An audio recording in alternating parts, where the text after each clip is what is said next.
Devil May Cry creator Hideki Kamiya flips the script on the struggle between heaven and hell in Bayonetta, certainly the flashiest action game we've seen in a long time. Casting you as the titular witch, Bayonetta wields some wicked alchemy that somehow manages to make its forebear seem downright tame. Does it all amount to Flash, or is there more to this witch than her absurd proportions? Guns! Guns! Guns!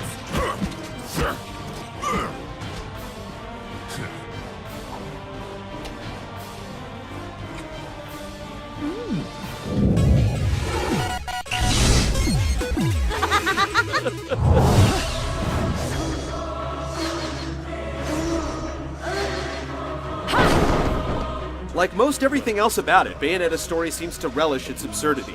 Long ago, two clans of witches got into a war, and one side was nearly eliminated.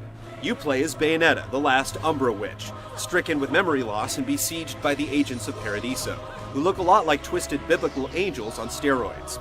Your allies are few, among them a Danny DeVito caricature whose mere presence is absurd, and a Morpheus wannabe named Rodin who sells you demonic weapons. As the story progresses, Bayonetta slowly regains her memory, stirred in part by an incredibly lame love interest and a little girl who looks a lot like her.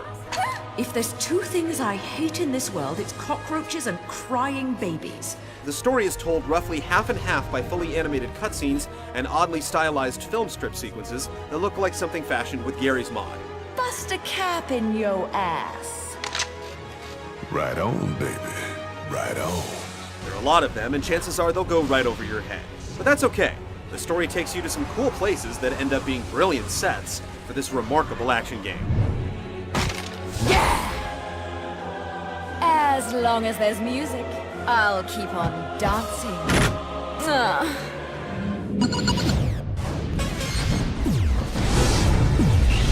I tell you what, if I could see them bastards that did this to my car, forget about it.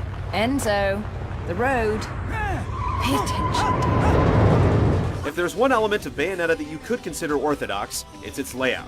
The game is linear and tyrannically steered by its narrative, though you may not immediately notice when you're playing through it for the first time, given how pitched the combat is. When you peer at the man behind the curtain, the rinse-repeat formula is revealed. You'll scrap with a dozen angels or a couple of building-sized bosses, receive a grade for your performance, and watch a cutscene or three. Quick-time events occasionally punctuate the action, but don't worry, they're not nearly as oppressive or punishing as the ones in the God of War games.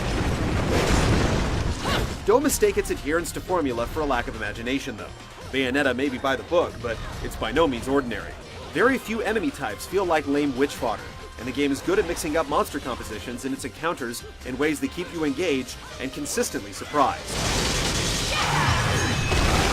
Soon enough, enemies that were cast as bosses in earlier levels show up in regular fights, sometimes in multiples. And by the time the endgame rolls around, creatures that could credibly serve as final bosses in other games are served up to you as mere roadblocks.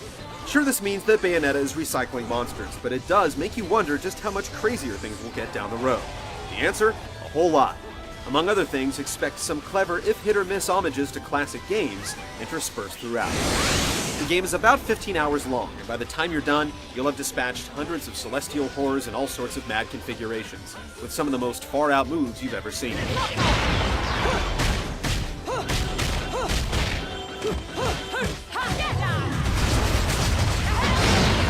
Rest assured you'll have plenty to do after the credits roll, with hidden arena stages, 2 unlockable difficulty levels, and more moves and power-ups that you can hope to afford after a single playthrough.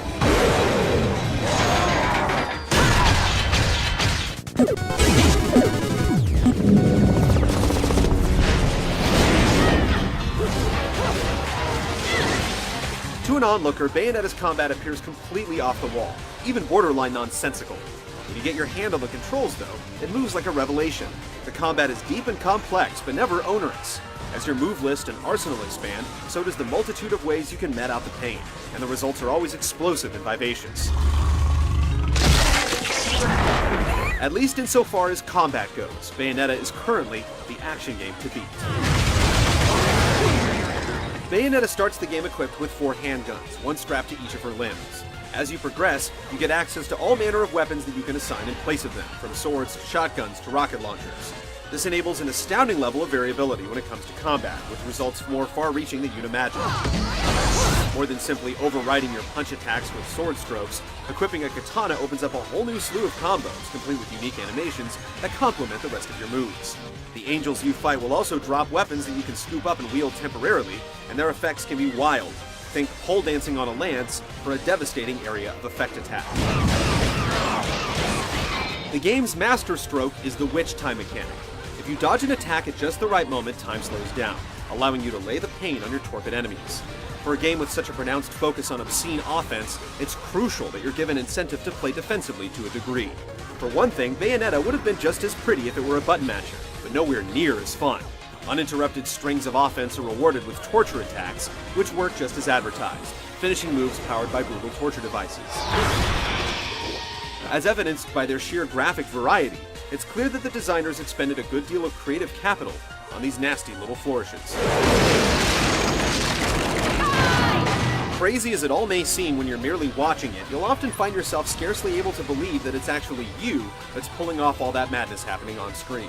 Any action game coming out post-Bayonetta has its work cut out for it in this regard.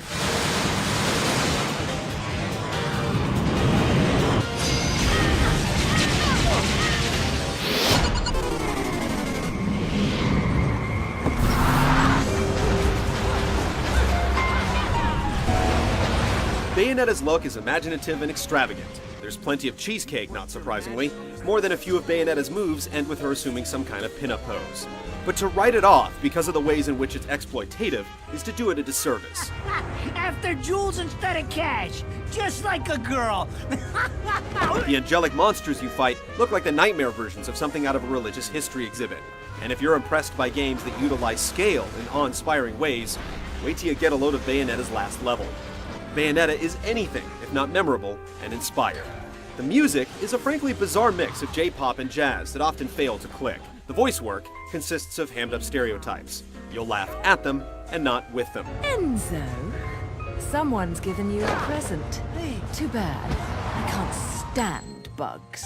The Xbox 360 version slows down infrequently, and you'll notice a good bit of screen tearing, though these are mere nitpicks when compared to how the PS3 port has fared, with its way frequent chugs and inordinate amount of loading.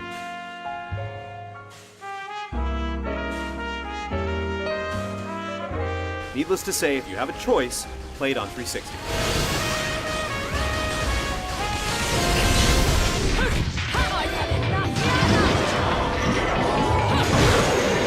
Bayonetta is as good as it gets when it comes to action games. The combat system is the work of masters, and the whole production is vivid, bold, and imaginative. It's also a hugely substantial experience that sustains and encourages repeat playthroughs. If you want to kick off 2010 in style, look no further than Bayonetta.